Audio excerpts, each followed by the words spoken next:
Hi everyone. Good morning இன்னைக்கு என்ன sir. கூப்பிட்டீங்க? சார் இன்னைக்கு அனு நம்மளெல்லாம் விட்டுட்டு போறாள்ல.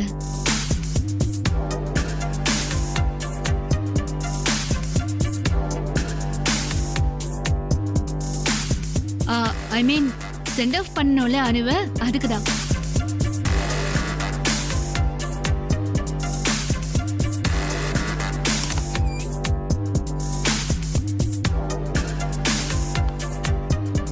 ஹாய் அனு, கம் கம் கம், வா வா வா வா வா வா வா. சி, உனக்காக தான் நாங்க எல்லாருமே வெயிட் பண்ணிட்டு இருக்கோம், including Surya sir.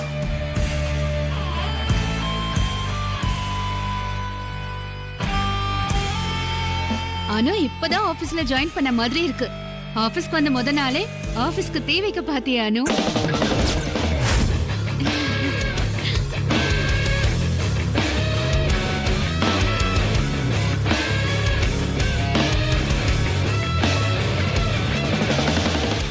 I'm just kidding. ஆனா இப்போ இவ்ளோ சீக்கிரம் உனக்கு ப்ரமோஷன் கிடைக்குதுன்னா well done Anu. You have done a good job.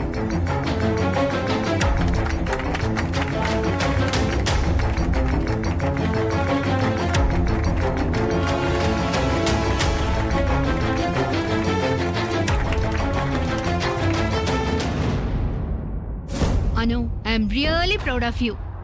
ஒரு பேசிக் டிகிரி கூட முடிக்காத ஒரு பொண்ணு என்கிட்ட வேலையை கத்துக்கிட்டு இப்போ இவ்ளோ சீக்கிரம் பெங்களூருக்கு ப்ரமோஷன்ல போறேனா? ஃபென்டாஸ்டிக் அனு, ஃபென்டாஸ்டிக். அனு, நீ வந்த அன்னைக்கே எனக்கு தெரியும் நீ ரொம்ப நாளைக்கு இங்க இருக்க மாட்டேன்னு.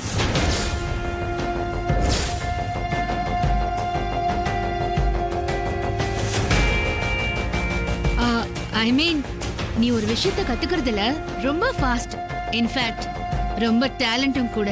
நீ சீக்கிரமே பெரிய ஆள் ஆயிடுவேன்னு எனக்கு தெரியும். But this is fabulous. நீ இவ்ளோ ஃபாஸ்டா இருப்பேன்னு நான் எதிர்பார்க்கவே இல்ல அனு.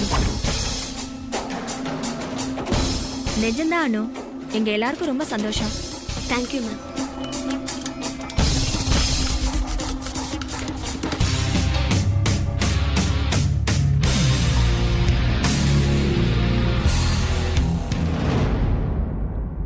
அனு மேடம், ஆஃபீஸில் இன்னைக்கு உங்களோட கடைசி நாள். ஒரு 2 வார்த்தை பேசுங்க.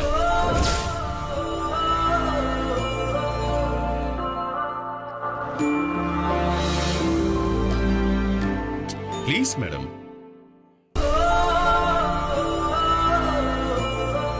எல்லாருக்கும் என்னோட மனமார்ந்த நன்றி.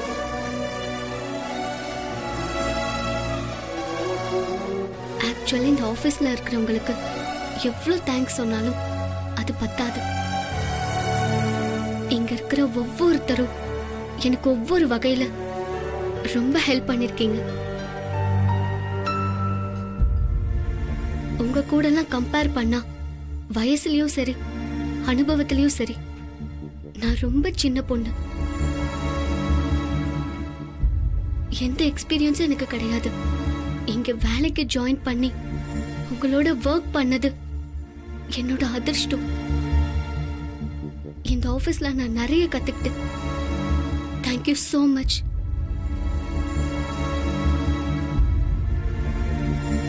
முக்கியமா சூர்யா சாருக்கு என் ஸ்பெஷல் தேங்க்ஸ் மனசார சொல்ல ஆசைப்படுறேன். சூர்யா சாரை பத்தி காலேஜ் ஃபங்க்ஷன்ல பேச நான் ஸ்டேஜ் ஏறும்போது எனக்கு பேசவே வரல. அன்னைக்கு நான் அழுதுகிட்டே நின்னுட்டு இருந்தேன். அப்போ எல்லாரும் முன்னாடியும் பேசுற தைரியத்தை சூர்யா சார் தான் கொடுத்தாங்க.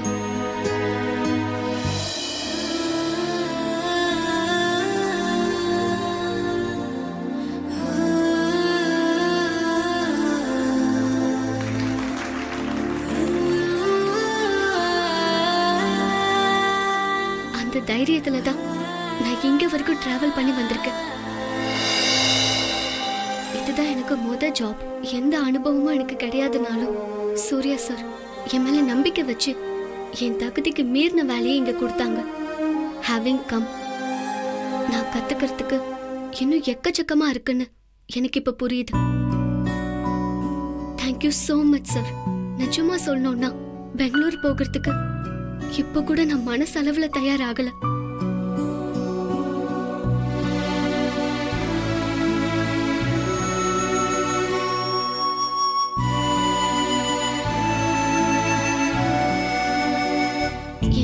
சொல்லிருக்காரு, வந்தத வரவுல வைன்னு.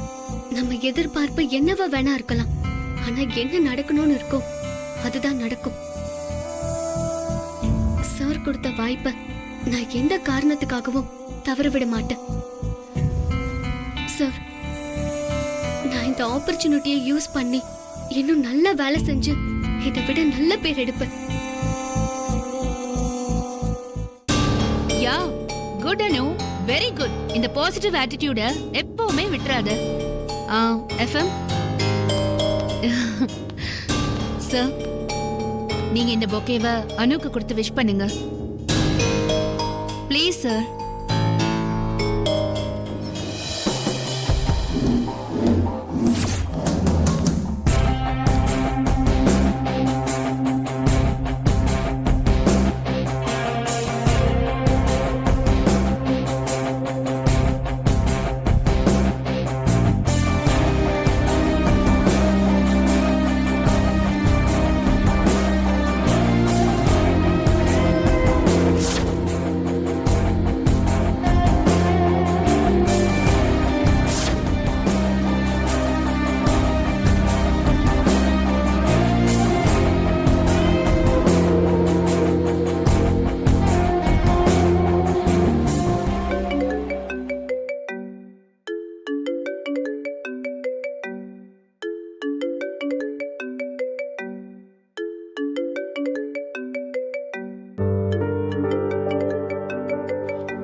மீரா, நீயே கொடுத்துரு. Yes sir. Hello.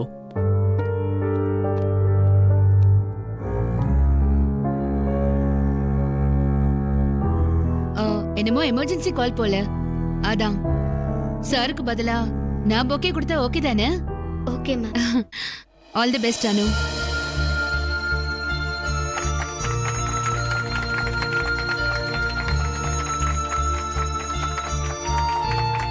And one more thing, FM. Okay madam, இதோ வரேன்.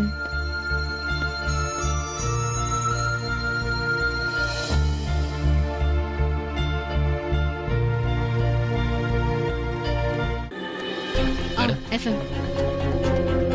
அனு, என்னோட ஸ்மால் கிஃப்ட் இந்தா.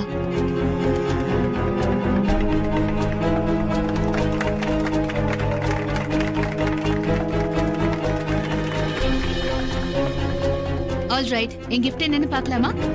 I will show it to you.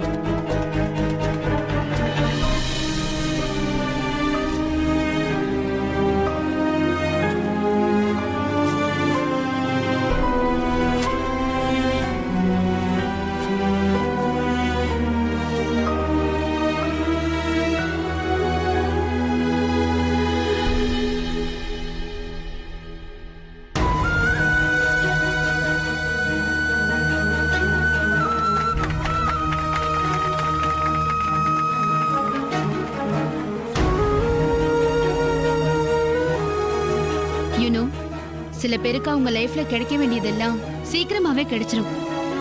அது ஒரு விதமான லக். காலம் தானா கொண்டு வந்து நம்ம கையில வலிய திணிச்சு வைக்கிற அதிர்ஷ்டம்.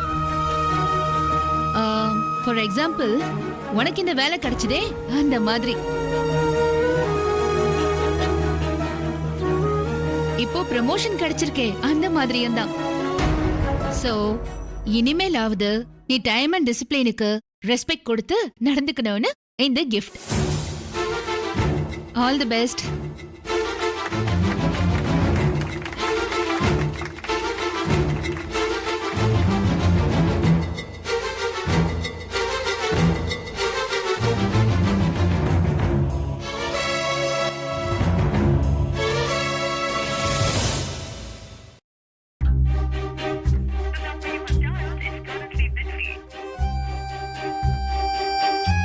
சுப்பு, என்னன்னு தெரியல, சூர்யா சார் போனை கட் பண்றாரு. நான் தான் சொன்னேன்ல, அவர் பிஸியா இருப்பாருன்னு. அவர் எவ்வளவு பிஸியா இருந்தாலும் நான் போன் பண்ண போல எடுத்திருக்காரு சுப்பு, கட் பண்ணதே இல்ல. அவருக்கு நம்ம மேல எதுவும் கோவமா? அதனால தான் கட் பண்றாரோ? சும்மா சும்மா ஃபோன் பண்ணிட்டு இருந்தானா அவர் கோவம் வராதா? இல்ல சுப்பு, அனு மேல ஏதாவது கோவமா இருக்குமோ? அதான் வேற ஊருக்கு அனுப்புறாரோ? ஐயோ, எனக்கு ஒரே குழப்பமா இருக்கு சுப்பு. தேவையில்லாதெல்லாம் யோசிக்காத புஷ்பா. அப்படி ஏதாவது இருந்தா யாராவது ப்ரொமோஷன் கொடுப்பாங்களா? இங்க பாரு, நம்ம பொண்ணு என்னைக்கும் போய் பேச மாட்டா, உள்ளதை உள்ளபடி சொல்லிடுவாவோ. சுப்பு, எப்பவும் என்ன டென்ஷன் ஆகாதன்னு சொல்லுவ, இப்ப நீ இவ்ளோ டென்ஷனா இருக்கியே? அது வேற ஒன்றும் இல்லை புஷ்பா, தனியாளா பெங்களூருக்கு போய் இவ என்ன பண்ணுவா? இது வரைக்கும் தனியா எங்கேயாவது ஒரு இடத்துக்கு போயிருக்காளா சொல்லு? இப்ப பாஷை தெரியாத ஊருக்கு போய் எப்படி சமாளிப்பா? அவளுக்கு என்னெல்லாம் வேணுமோ அதெல்லாம் நம்ம வீட்டு ரெடியா இருக்கா முதல்ல. இது என்ன கேள்வி சுப்பு? அவள என்ன கல்யாணம் பண்ணி அனுப்புறோம், என்ன இருக்கு ஏது இல்லைன்னு பார்த்து அனுப்பி வைக்க? ஏதாவது பேசி ஏன் டென்ஷனை இன்னும் கூட்டாத சுப்பு. இந்த சுப்பு, கடைக்கு போன் பண்ணி இன்னைக்கு நான் வேலைக்கு வரலன்னு சொல்லு. பிடி. அப்படியே மேல நம்ம ஊருக்கு போற பை இருக்குல்ல, அது கைப்பிடி பிஞ்சிருக்கு, அதை எடுத்துட்டு போய் சரி பண்ணி எடுத்துட்டு வா. சுப்பு, போன் பண்ணு.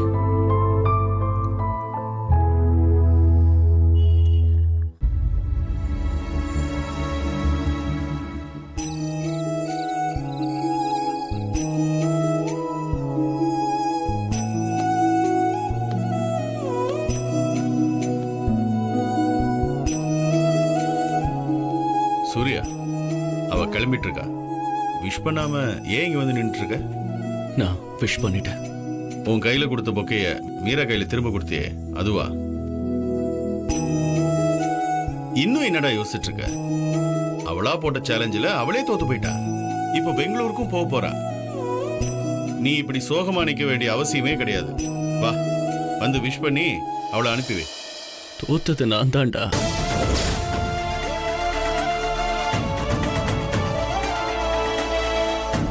அவ தோக்கல, தோத்தது நான் தான். ஏய், இந்த தத்துவ விளக்கத்துக்குலாம் இதுவா நேரம்? தத்துவம்லாம் இல்ல பங்கஜ். நேத்து அவ செஞ்ச சேலஞ்சில தோத்தது நான் தான். புரியலடா சூர்யா. நேத்து அம்மா மனசு கஷ்டப்படக்கூடாதுன்னு கோயிலுக்கு போனேன். அட, அதனால என்னடா போ?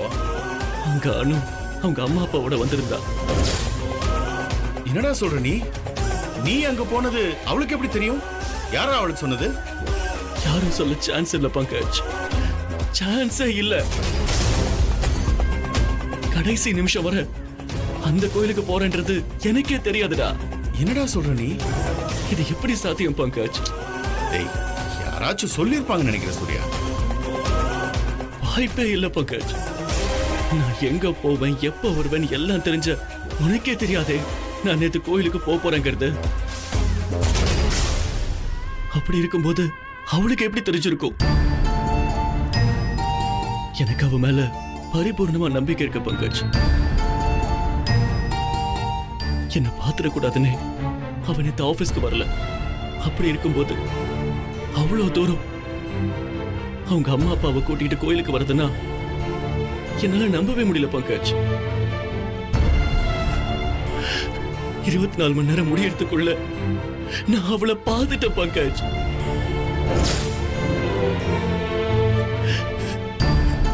நான் அவளை பார்த்தும் அவ கண்ணில் படக்கூடாதுன்னு ஓடி ஒளிஞ்சிட்டேன்.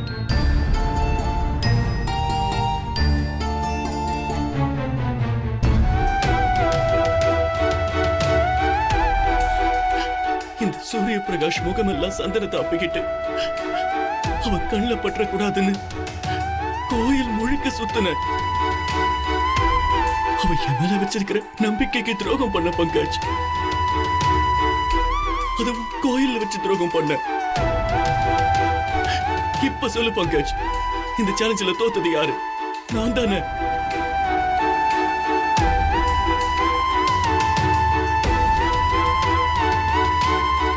உனக்கு என்ன அப்படி யோசனை? இன்னும் நம்ப முடியலையா? தோத்தது நான் தான் பங்கஜ். அதெல்லாம் கிடையாது. இந்த பார் சூர்யா, நான் சொல்றதை புரிஞ்சுக்கோ. இதுல யாரு தோத்தா யாரு ஜெயிச்சாங்கிறது இல்ல. இப்ப அவ ஜெயிச்சதா ஏத்துக்கிட்டா வாழ்க்கையில நீ பல தடவை தோக்க வேண்டியது இருக்கும். ஏய், உங்க 2 பேருக்கும் வயசுல இருந்து அந்தஸ்து வர எதுலயும் ஒத்து போகலடா. புரிஞ்சுக்கோ. அவ இன்னும் சின்ன பொண்ணுடா. பெங்களூர் கிளம்பிட்டு இருக்கா. அவ போகட்டு விடு. அங்க போனா அவளுக்கு புதிய நண்பர்கள், புதிய என்விரான்மெண்ட், இப்படி நிறைய விஷயங்கள் கத்துக்குவாடா. அவ பெரிய ஆள் ஆயிடுவா. அப்படியே காலப்போக்குல அவ உன்னையும் மறந்துடுவா. நீயும் அப்படித்தான். அவ அங்க போனதுக்கு அப்புறம் உன் வேலையில நீ பிஸி ஆயிடுவ. மீட்டிங், டீல்ஸ், புது பிசினஸ், அதுக்கு இதுன்னு நீயும் ஓட ஆரம்பிச்சா அவளை நினைக்க கூட உனக்கு நேரம் இருக்காது. உனக்கு அவ ஞாபகம் வரவே வராது சூர்யா. சேலஞ்ச் விஷயத்துல நீ பண்ணதெல்லாம் சரிதான் சூர்யா. வேண்டான்னு விலகி போனவன் தோத்துட்டதா அர்த்தமே கிடையாது. டேய், நீ எடுத்த முடிவு சரிதான்டா. என் சூர்யா ஒரு வேலை முடிஞ்சதும் அத பத்தி என்னைக்கு யோசிக்கிறவனே கிடையாது. வா போலாம். யார் பண்ணாலும் தப்பு தப்பு தானே. அந்த பாவம் என்ன சுத்திக்கிட்டே இருக்கும் பங்கஜ்.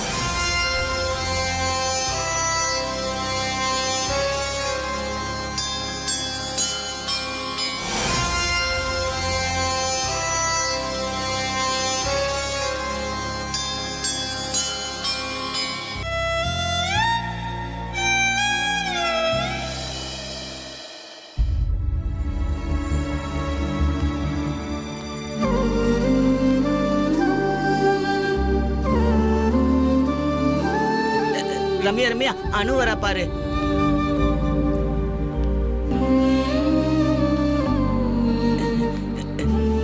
அனு அனு நிஜமாவே பெங்களூர் போறியாடி?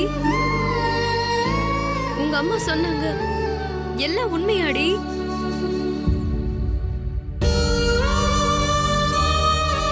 அங்க நாங்க யாருமே இருக்க மாட்டோமேடி. நினைச்சா ஐஸ்கிரீம் பார்ட்டி கூட வைக்க முடியாது. தினமும் உங்க அப்பா அம்மா சண்டே கூட பார்க்க முடியாதுடி. இந்த குழாயடி காலனி எதுவுமே இருக்காது அனு. முக்கியமா அதை விட சூர்யா சார் இருக்க மாட்டாரு அனு. எப்படி நீ அவரை விட்டுட்டு அங்க தனியா இருக்க போற? ரம்யா, அவர் தாண்டி பெங்களூர் போக சொன்னது.